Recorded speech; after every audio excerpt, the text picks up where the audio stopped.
Exercise 1. Hello? Hi, Susie. It's Paul here. How are you? Enjoying your new job? You're working at the library, aren't you?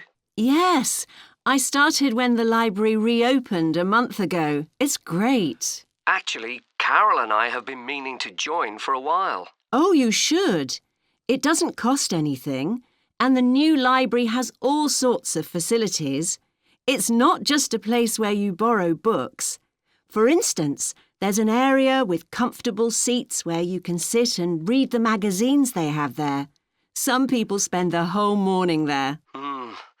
Wish I had that amount of time to spend. Yes, you must be pretty busy at present, with the children and everything. We are, yes.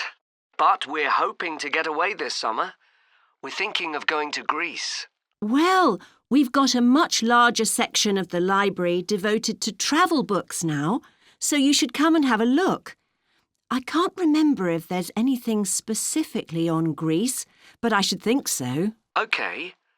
Now, Carol's organising a project for the history class she teaches at school. It's about life in the town 100 years ago. Do you have anything that might be useful? Yes. Actually, we've now got a new section with materials on the history of the town and surrounding region. Right. I'll tell her. You can't always find that sort of thing on the internet. Now, in the old library, there used to be a separate room with reference books. It was a really nice, quiet room. Yes, we've put those books in the main part of the library now, but we do have a room called the community room. It can be hired out for meetings, but at other times, people can use it to study. I might use that. It's hard to find anywhere quiet at home sometimes. I can't remember how old your son and daughter are.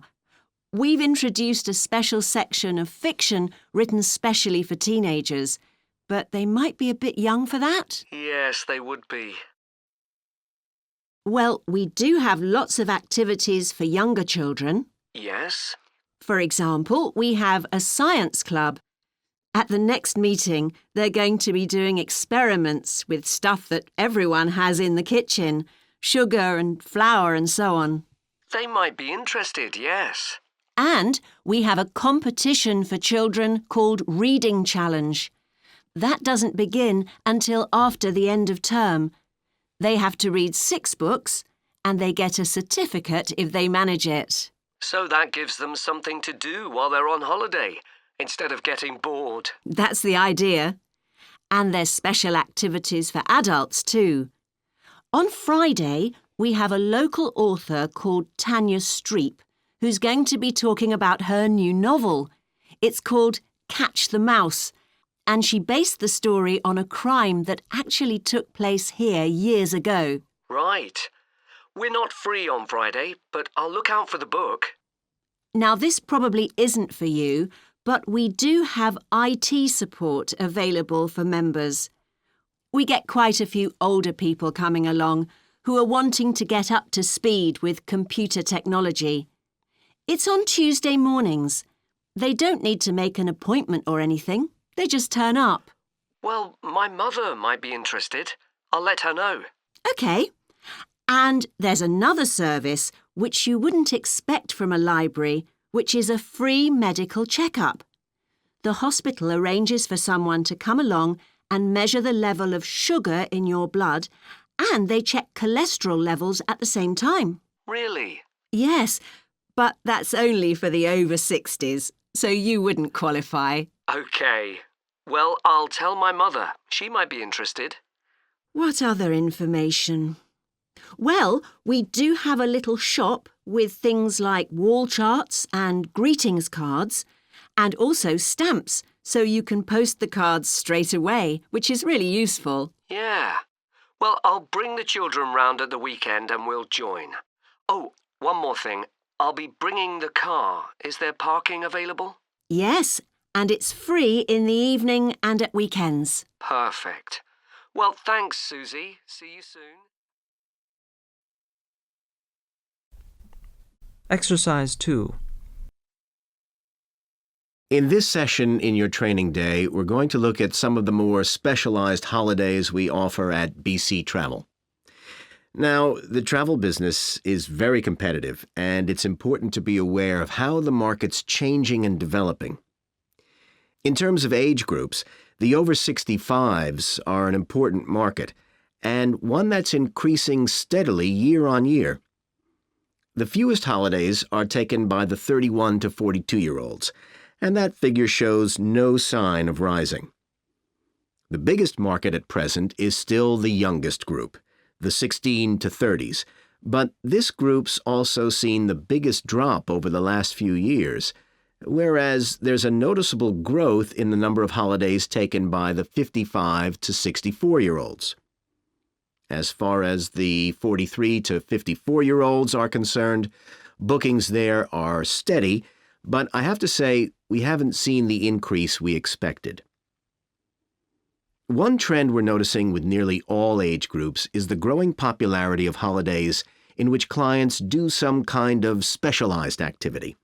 I'm not talking here about adventure holidays where clients take part in high-risk activities like white water rafting just for the thrill of it.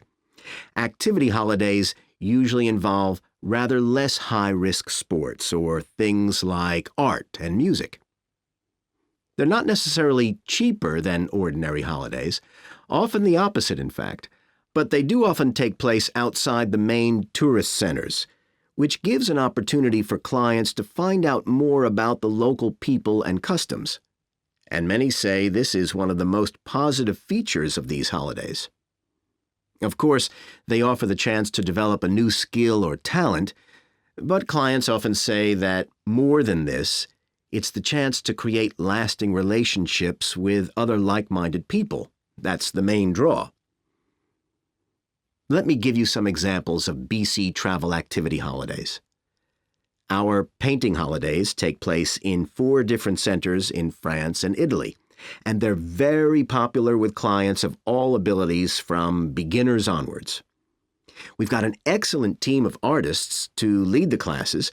Some of them have been with us from the start, and 5 additional ones will be joining us this year so that we can offer a greater number of classes in each center. As far as cooking holidays are concerned, I know a lot of agents offer holidays where clients cook recipes related to one particular country, usually the one they're staying in, but we focus on dishes from a great many different ones. Apart from that, you'll find the usual emphasis on good quality organic ingredients. That's more or less a given nowadays, and there are generally some meat-free recipes included. Our photography holidays take place in a wide range of countries from Iceland to Vietnam, and clients have the opportunity to see some stunning scenery. Groups are small, no more than 8, so clients can have one-on-one tuition during the holiday, and excursions are arranged with fully trained guides. At the end of each holiday, an exhibition is held of the photographs taken, so that clients can see one another's work and receive valuable feedback from the tutor. Finally, let me tell you about our fitness holidays. In Ireland and Italy, we run one-week general fitness classes for all ages and levels of fitness. Clients start the course with a consultation with a trainer, and together they draw up an individual program. As well as improving general fitness, clients find that they end up losing much of the stress they've built up in their daily lives. In Greece, we have a 2-week holiday for clients who want to do something about their weight. This has all the features you'd expect, like a personalized diet program, but one of its most popular features is that the exercise classes are all held on the beach. People say it's far preferable to being in a gym. Finally, we offer several holidays in Morocco. One very popular one is the mountain biking holiday. Bikes are provided, and there are different routes according to people's ability. We offer one which is tailored to the needs of families, which is particularly popular. Okay, so that's about all the time I have today, so thank you very much. Exercise 3. Dave, I'm worried about our case study. I've done a bit of reading, but I'm not sure what's involved in actually writing a case study. I missed the lecture where Dr. Baker talked us through it. OK, well, it's quite straightforward. We've got our focus. That's tourism at the Horton Castle site. And you said you'd done some reading about it? Yes, I found some articles and made notes of the main points. Did you remember to keep a record of where you got the information from? Sure, I know what a pain it is when you forget that. OK, so we can compare what we've read. Then we have to decide on a particular problem or need at our site. And then think about who we're going to interview to get more information. OK, so who'd that be? The people who work there? And presumably some of the tourists too? Yes, both those groups. So we'll have to go to the site to do that, I suppose. But we might also do some of our interviewing away from the site. We could even contact some people here in the city, like administrators involved in overseeing tourism. OK, so we'll need to think about our interview questions and fix times and places for the meetings. It's all going to take a lot of time. And if we can, we should ask our interviewees if they can bring along some numerical data that we can add to support our findings. And photographs? I think we have plenty of those already. But Dr. Baker also said we have to establish with our interviewees whether we can identify them in our case study or whether they want to be anonymous. Oh, I wouldn't have thought of that. OK, once we've got all this information, I suppose we have to analyse it. Yes, put it all together and choose what's relevant to the problem we're focusing on and analyse that carefully to find out if we can identify any trends or regularities there. That's the main thing at this stage, rather than concentrating on details or lots of facts. OK, and then once we've analysed that, what next? Well, then we need to think about what we do with the data we've selected to make it as clear as possible to our readers. Things like graphs or tables or charts. Right. Then the case study itself is mostly quite standard. We begin by presenting the problem and giving some background, then go through the main sections. But the thing that surprised me is that in a normal report, we'd end with some suggestions to deal with the problem or need we identified. But in a case study, we end up with a question or a series of questions to our readers, and they decide what ought to be done. Oh, I hadn't realised that. So, basically, the problem we're addressing in our case study of the Horton Castle site is why so few tourists are visiting it. And we'll find out more from our interviews, but I did find one report on the internet that suggested that one reason might be because, as far as transport goes, access is difficult. I read that too, but that report was actually written 10 years ago when the road there was really bad, but that's been improved now. And I think there's plenty of fascinating stuff there for a really good day out, but you'd never realise it from the castle website. Maybe that's the problem. Yes, it's really dry and boring. I read somewhere a suggestion that what the castle needs is a visitor centre. So we could have a look for some information about that on the internet. What would we need to know? Well, who'd use it for a start?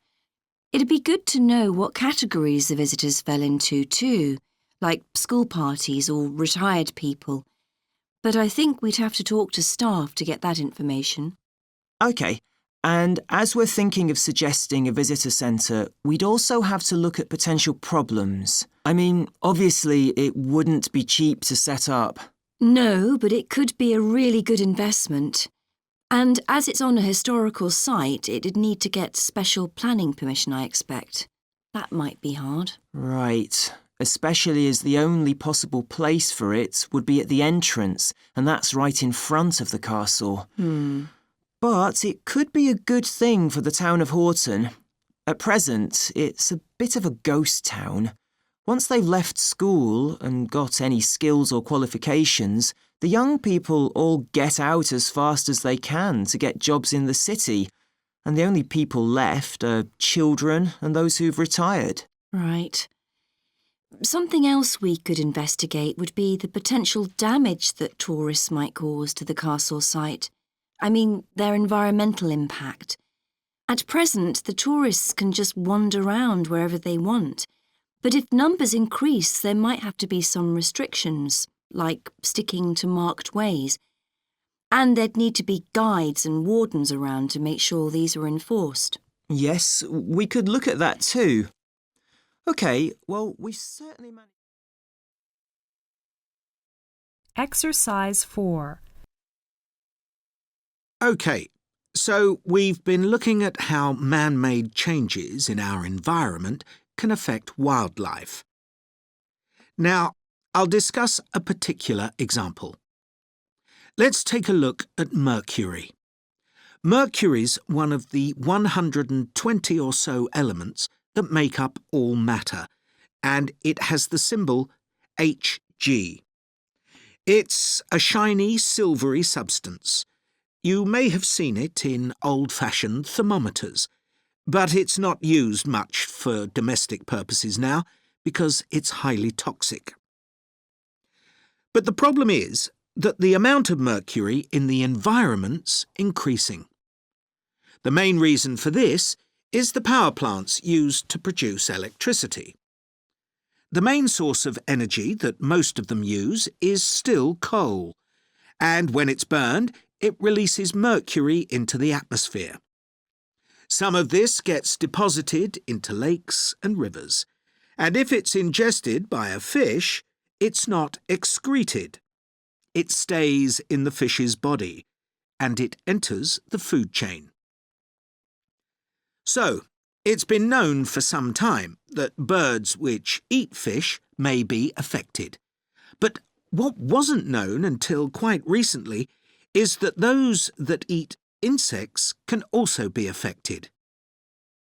So, a woman called Claire Varian Ramos is doing some research on how this is affecting birds. And rather than looking at how many birds are actually killed by mercury poisoning, she's looking for more subtle sub-effects. And these may be to do with the behaviour of the birds, or with the effect of mercury on the way their brain works, so whether it leads to problems with memory, for example. And she's particularly focusing on the effects of mercury on bird song. Now, the process of song learning happens at a particular stage in the bird's development. And what you may not know is that a young bird seems to acquire this skill by listening to the songs produced by its father, rather than by any other bird. And Varian Ramos has already found in her research that if young male birds are exposed to mercury, if they eat food contaminated with mercury, then the songs they produce aren't as complex as those produced by other birds. So, quite low-level exposure to mercury is likely to have an impact on male birds in a natural situation because it can mean that they're less attractive to female birds, and so it can affect their chances of reproduction. Now, the way she's carrying out this research is worth thinking about. She's using a mixture of studies, using birds kept in laboratories and studies carried out outdoors in the wild. The lab-based studies have the advantage that you don't get all the variables you would in a natural setting. So, the experimenter has a much higher level of control, and that means they can be more confident about their results in some ways. And of course, they don't have to worry about going out and finding the birds in order to observe them. So, what are the implications here for humans? Well, because many birds are migratory, they may be transporting mercury far from contaminated sites. For example, it's been found that ducks who'd been feeding at a contaminated site were later shot by hunters over 1,000 kilometres away and presumably eaten. But these birds likely had mercury levels high enough to warrant concern for human consumption. In addition, going back to song learning by birds, we saw that this may be affected by mercury contamination. Well, we also know that in humans, mercury causes developmental delays in the acquisition of language. And in fact, this process is very similar in the brain regions it involves, and even the genes that are involved. But mercury contamination has other important implications for humans as well. It's now known that an unborn child can be affected if the food eaten by its mother contains high levels of mercury, and these effects can be quite substantial. In the end, it comes down to whether more value is placed on human economic well-being or environmental well-being. It's true there are new regulations for mercury emissions from power plants, but these will need billions of dollars to implement and increase costs for everyone. Some argue that's too much to pay to protect wildlife. But as we've seen, the issues go beyond that, and I think it's an issue we need to consider very carefully. Exercise 5. Hello, Pembroke Cycling Holidays. Bob speaking. Oh, hello. I've seen your advert for people to lead cycle trips. Are you the right person to speak to? Yes, I am. Could I have your name, please? It's Margaret Smith. Are you looking for a permanent job, Margaret? No, temporary. I've got a permanent job starting in a few months' time, and I want to do something else until then. What work do you do? This will probably sound crazy. I used to be a lawyer, and then I made a complete career change, and I'm going to be a doctor. I've just finished my training. Right. And have you had any experience of leading cycle trips? Yes, I've led several bike tours in Africa. The trip to India that I had arranged to lead next month has now been cancelled. So when I saw you were advertising for tour leaders, I decided to apply. OK. Now, we normally have 2 or 3 leaders on a trip, depending on the size of the group. Some tours are for very experienced cyclists, but we've got a tour coming up soon in Spain, which is proving so popular we need an additional leader. It's a cycling holiday for families. Would that suit you? It certainly would. I enjoy working with children, and I probably need some more experience before I go on a really challenging trip. That tour includes several teenagers. Have you worked with that age group before? Yes, I'm a volunteer worker in a youth club where I help people to improve their cycling skills. Before that, I helped out in a cycling club where I taught beginners. Well, that's great. Now, the trip I mentioned is just for a fortnight, but there might be the possibility of leading other tours after that. Would that fit in with your plans? That'd be fine. I'll be free for 5 months. My job is due to start on October the 2nd, and I'm available from May the 1st until late September. Good. Now, is there anything I need to know about the food you eat? We usually have 1 or 2 people in the group who don't eat meat or have some sort of food allergy, so we're always very careful about that. Yes, I'm allergic to cheese. Would that be a problem? No. As long as we have enough notice, we can deal with that. That's great. It sounds really interesting. Would you like me to fill in an application form? Yes, please. Where should I post it to? Could you send it to 27 Arbuthnot Place, Arbuthnot Place, Dumfries? And what's the postcode, please? DG7 4PH. Was that P Papa or B Bravo? P Papa. Got that.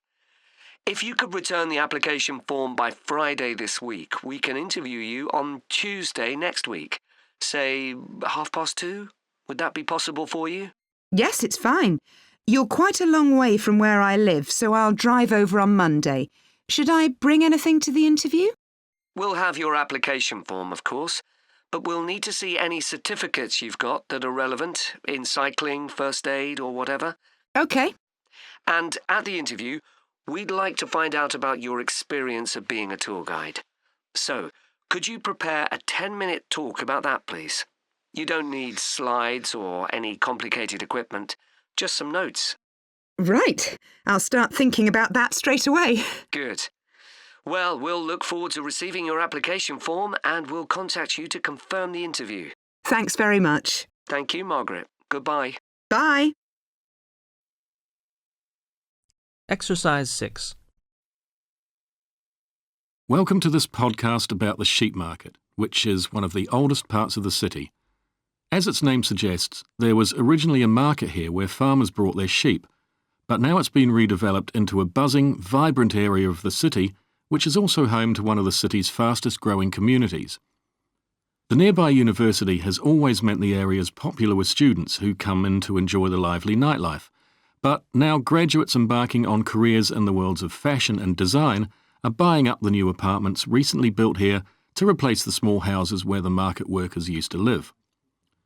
The narrow old side streets are great places for finding original pictures, jewellery and ceramics which won't break the bank, as well as local produce like fruit and vegetables. There's also lots of pavement cafes where you can have a coffee and watch tourists from all over the world go by.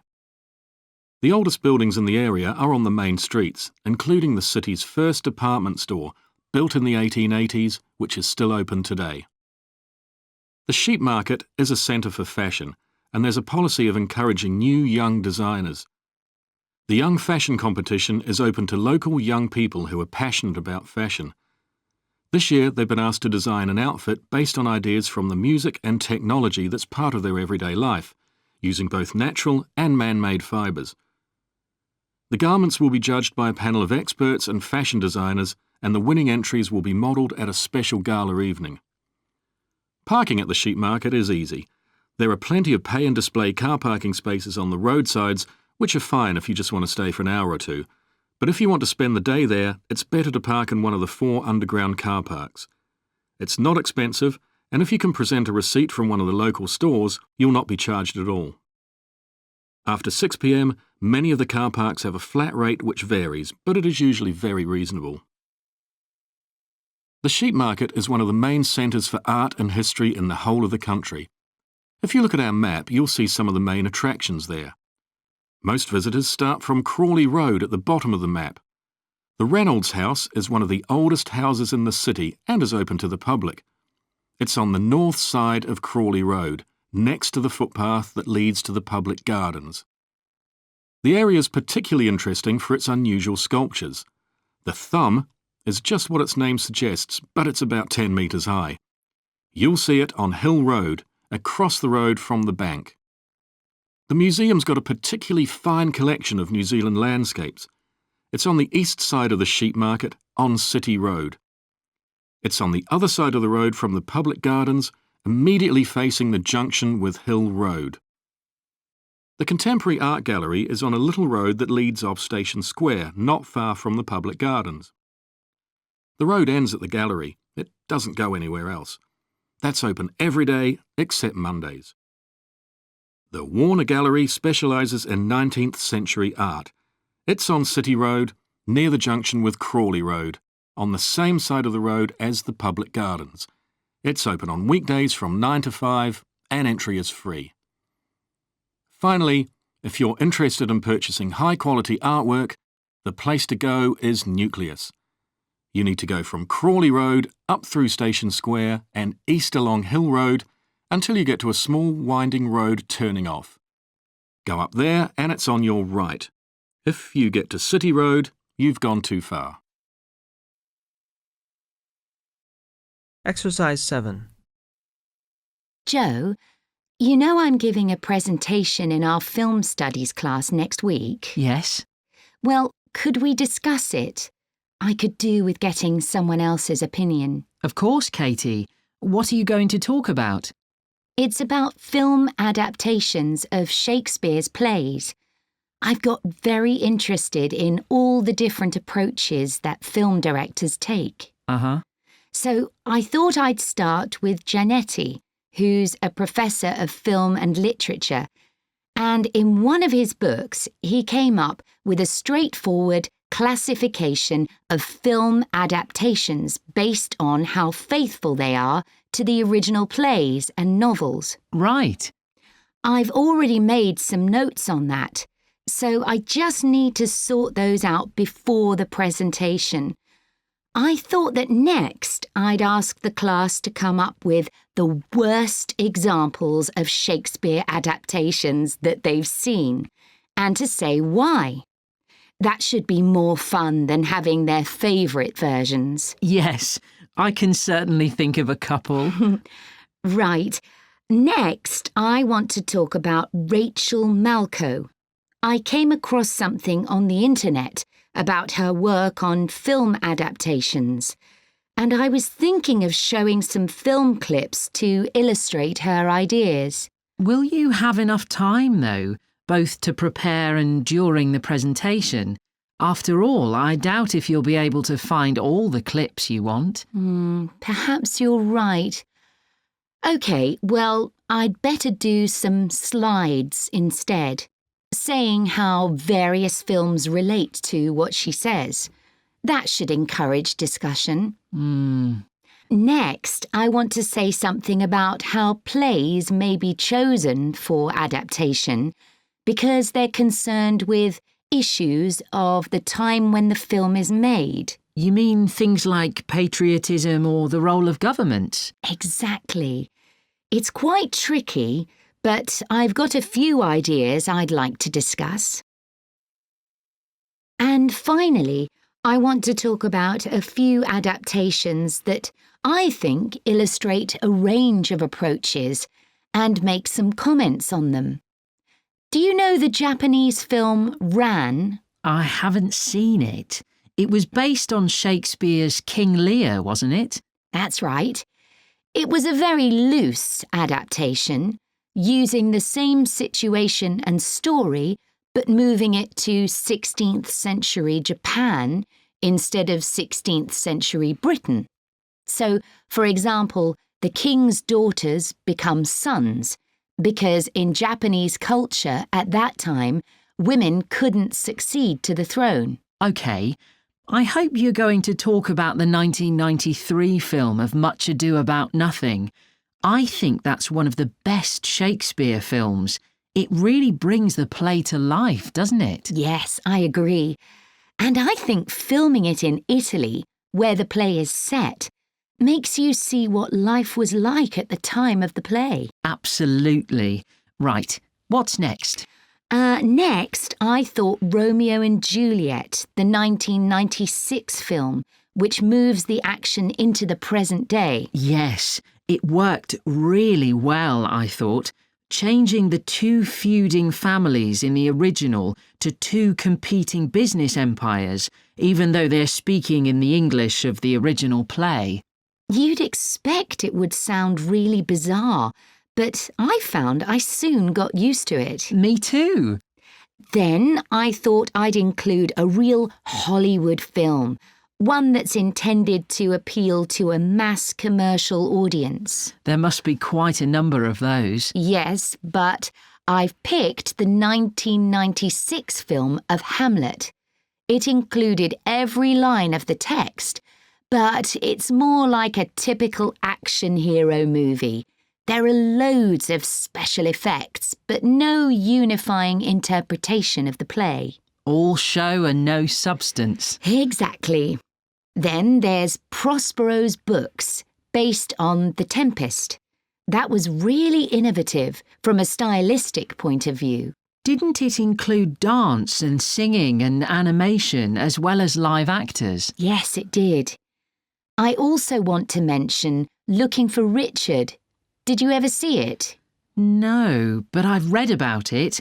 It was a blend of a documentary with a few scenes from Richard III, wasn't it? That's right. It's more a way of looking into how people nowadays connect with the playwright. The play is really just the starting point. And that'll be where I finish. Well, it sounds as though it'll be very interesting. Exercise 8. This lecture will be about the science of acoustics, the study of sound, in relation to urban environments such as cities. As an acoustic engineer myself, I think this is an area where we're likely to see great changes. In the past, researching urban soundscapes was simple. We measured levels of sound in decibels, so I used to take my sound meter and I measured the noise somewhere.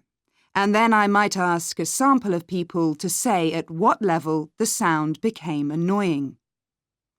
With data like this, acoustic engineers have been able to build up what we call noise maps, maps of the sound environment.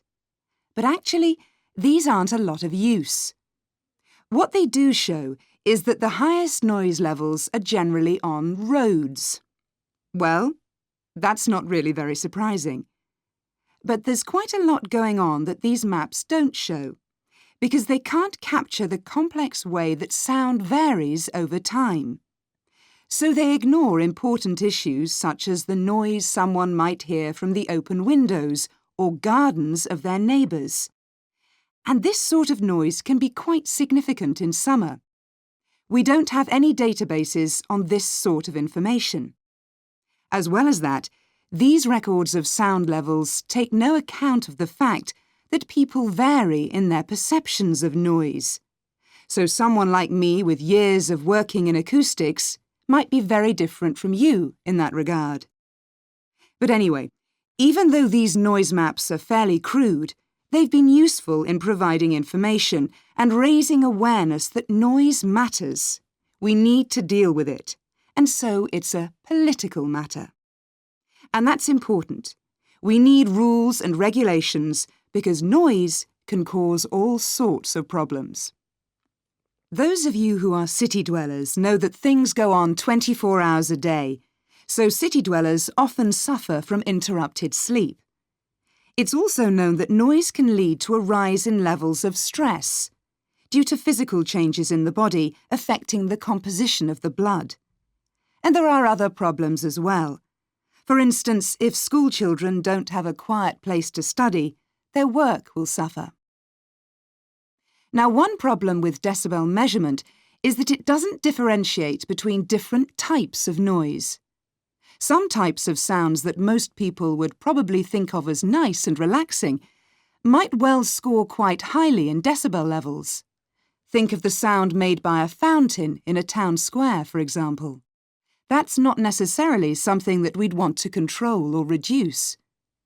So maybe researchers should consider these sorts of sounds in urban design.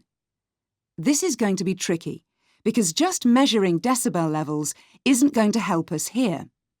Instead, many researchers are using social science techniques, studying people's emotional response to sound by using questionnaires and so on. So what exactly do people want to hear in an urban environment? Some recent interdisciplinary research has come out with results that at first sight seem contradictory. A city needs to have a sense of activity, so it needs to be lively, with sounds like the clack of high heels on a pavement or the hiss of a coffee machine. But these mustn't be too intrusive, because at the same time we need to be able to relax. One of the major problems in achieving this will be getting architects and town planners to use the research. Apart from studying the basics of acoustics, these people receive very little training in this area. But in fact, they should be regarding sound as an opportunity to add to the experience of urban living, whereas at present they tend to see it as something to be avoided or reduced as far as possible, or something that's just a job for engineers, like the street drainage system. What's needed is for noise in cities to be regarded as an aesthetic quality, as something that has the qualities of an art form. If we acknowledge this, then we urgently need to know what governs it and how designers can work with it. We need to develop a complex understanding of many factors. What is the relationship between sound and culture? What can we learn from disciplines such as psychology about the way that sound interacts with human development and social relationships, and the way that sound affects our thoughts and feelings? Can we learn anything from physics about the nature of sound itself? Today's powerful technologies can also help us. To show us their ideas and help us to imagine the effect their buildings will have, architects and town planners already use virtual reality. But these programs are silent. In the future, such programs could use realistic sounds, meaning that soundscapes could be explored before being built. So hopefully, using the best technology we can lay our hands on, the city of the future will be a pleasure to the ears as well as the eyes.